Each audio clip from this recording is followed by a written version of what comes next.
Olá, paz seja convosco. Passando aqui para dar continuidade aos vídeos da jornada Causas Impossíveis. Eu louvo o Senhor, honro ao Senhor pela sua vida que perseverou até o fim, mas eu não consegui fazer as gravações até os últimos capítulos referentes aos nossos dias.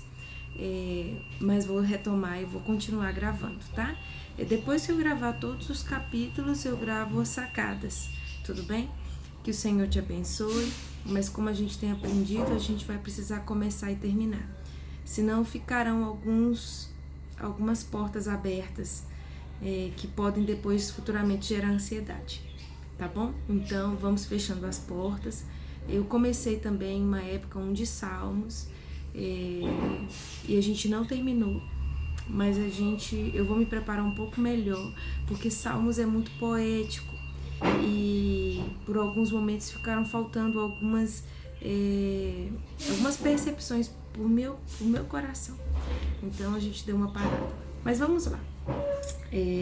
Romanos, então, capítulo 3, a palavra do Senhor traz alguns questionamentos por meio da vida de Paulo, que são bem norteadores.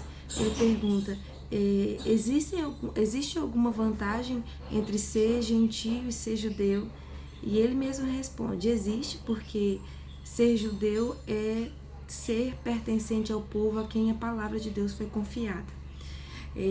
Entretanto, existem alguns outros questionamentos que por algumas pessoas que começam a se devagar em muita reflexão podem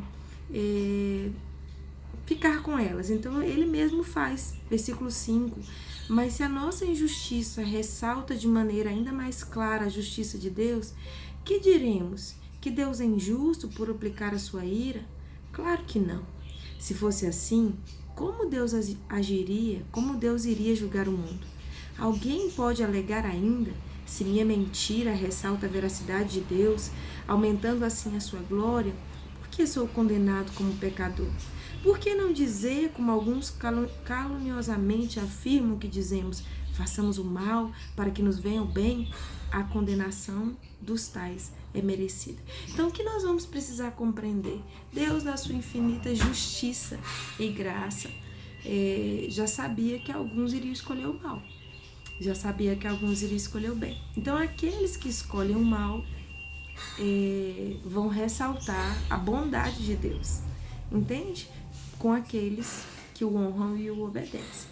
Então isso não é para o mal ficar impune ou para os que são bons serem desqualificados, não. É cada coisa no seu devido lugar. Mas isso não é culpa de Deus. Ele é justo, sempre, perfeitamente justo. Bom, depois ele fala, entretanto, tanto os judeus, versículo 9, como os gentios estão debaixo do pecado. Versículo 12, muito forte, todos se desviaram, tornaram-se juntamente inúteis. Não há ninguém que faça o bem, não há um sequer. Então Paulo está sendo muito claro quando ele diz que não há bondade no homem em si, sozinho. A gente não consegue alcançar o que a gente precisa alcançar se não tiver Deus, sabe? E aí ele vem. Existem pessoas... e a gente vai precisar que todos, se não se renderem a Deus, a garganta vai ser como túmulo aberto, a boca vai ser cheia de maldição, os pés vão ser ágeis para derramar sangue. Eles não conhecem o caminho da paz. Aos olhos é inútil temer a Deus. Então quem pensa assim vai viver esse emaranhado de situações. Vai cada dia mais se denegrindo, entende? Agora, ele vem fazendo essa ressalta entre a lei e a fé. É mediante a lei que nos tornamos plenamente conscientes do pecado. Então, a lei é santa. Ela veio para nos mostrar a nossa maldade. Ela veio para nos fazer confessar o quanto precisamos de Deus, tá? Mas agora, versículo 21, se manifestou uma justiça que provém de Deus, independente da lei, né? Uma justiça que vem da fé em Jesus Cristo. Então, essa justiça baseada no conhecimento de Jesus, nos torna diferentes daquelas situações que ele mencionou aqui. Então, a nossa garganta não vai ser um túmulo aberto, nós não viveremos com veneno de víbora nos lábios, a nossa boca não estará cheia de maldição se a gente se apoiar na fé em Jesus Cristo. Versículo 23, porque todos pecaram e estão destituídos da glória de Deus, sendo justificados gratuitamente por sua graça, por meio da redenção que é em Cristo Jesus. Então, a única maneira da gente ser restituída à glória de Deus é por meio da redenção em Jesus Cristo. Enquanto a gente busca em outras coisas, a gente fica perdido. Bom, vamos lá para Romanos capítulo 4, então ele fala de Abraão ter sido justificado pela fé, e versículo 3, Abraão creu em Deus e isso lhe foi creditado por justiça. Então, se a gente vive com base nas nossas ações, nós vamos virar religiosos. Existem pessoas que acham que são melhores do que os outros, então eles se tornam religiosos, e geralmente os religiosos são o maior grupo de pessoas que trazem problema para a fé, porque eles acreditam que tudo é pelas obras, e não é pelas obras, é pela fé. Como que eu vou dizer? Alguns podem dizer, não, mas se é pela fé, então eu não preciso fazer obras. Não, a Bíblia diz que a fé é seguida por obras. Bom, versículo 6, Davi diz a mesma coisa quando fala da felicidade do homem a quem Deus acredita justiça, independente de obras. Então é assim, a gente vai amar a Deus e consequentemente esse amor vai nos afetando, porque o amor nos conecta a pessoas. Então o amor a Deus vai nos conectar a Deus. Não adianta dizer que eu amo a Deus se eu não tenho tempo para ficar com Ele.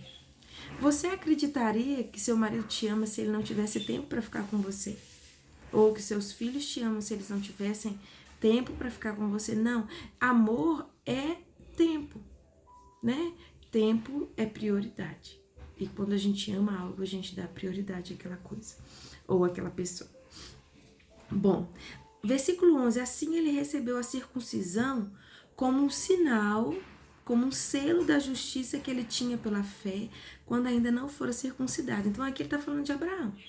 Ele está dizendo, peraí, mas então se ele tem fé, por que um sinal, né? Por que a circuncisão que é uma obra? Porque automaticamente a fé vai gerar obras, tá? Mas não são as obras que vão gerar fé, entende? Não sei se você vai conseguir entender. Existe uma diferença muito sutil, mas muito importante. Quando a gente está baseado na fé, a gente não fica julgando as outras pessoas. A gente sabe que a gente também não merece e que é Ele que nos capacita. Então a gente crê que assim como Ele nos capacitou, Ele vai capacitar outros. Entende? Agora, quando a gente vive pelas obras, a gente começa a difamar as outras pessoas, a gente começa a julgar as outras pessoas que não fazem como a gente faz. E aí a gente vai ter uma aula de Paulo aqui sobre essas questões, tá? Então, olha, a obediência é um sinal da aliança e não a aliança um sinal de obediência. Entende? A aliança sempre vem na frente, a fé sempre vem na frente. E olha, versículo 13, não foi mediante a lei que Abraão e a sua descendência receberam a promessa de que ele seria herdeiro do mundo, mas mediante a justiça que vem pela fé. Então, deixa eu dizer uma coisa para você, as promessas que você tem para a sua vida vão ser acionadas, ativadas e lembradas com atos de fé. A promessa sempre vem da fé. A Bíblia diz, versículo 15, porque a lei produz ira. Ela é assim, ela vai manifestar a nossa maldade, entende? Versículo 16, a promessa vem pela fé, para que seja de acordo com a graça. Viver pela graça é diferente. Sabe? O Deus que dá vida aos mortos e chama à existência as coisas que não existem como se existissem. Esse Deus nos dá dele mesmo, sem se enfraquecer na fé. Ele reconheceu que seu corpo já estava sem vitalidade. Então o que a gente tem que fazer sem enfraquecer na fé? Nós vamos precisar compreender que não vem de nós, vem dele. Versículo 20, ele foi fortalecido em sua fé e deu glória a Deus, plenamente convencido de que ele era poderoso para cumprir o que havia prometido, sem enfraquecer. Ele não creu em si, mas ele permitiu que através dele Deus fizesse as suas obras. E ele foi acreditado por justiça, mas também para nós, a quem Deus creditará a justiça, a nós que temos naquele que ressuscitou dos mortos, Jesus, o nosso Senhor. Então, deixa eu orar com você. Pai, existem algumas promessas entrando em ação e eu quero chamá-las à existência. Eu quero agradecer porque a tribulação vai produzir perseverança. E em nome de Jesus, nossos olhos precisam ser abertos. E nós queremos dizer que andamos por fé e não por vista. E eu quero pedir que nos seja acreditado por justiça a nossa fé em Jesus Cristo. E isso nos basta. Em nome de Jesus. Amém e amém. Ó, beijo no seu coração. Deus te abençoe.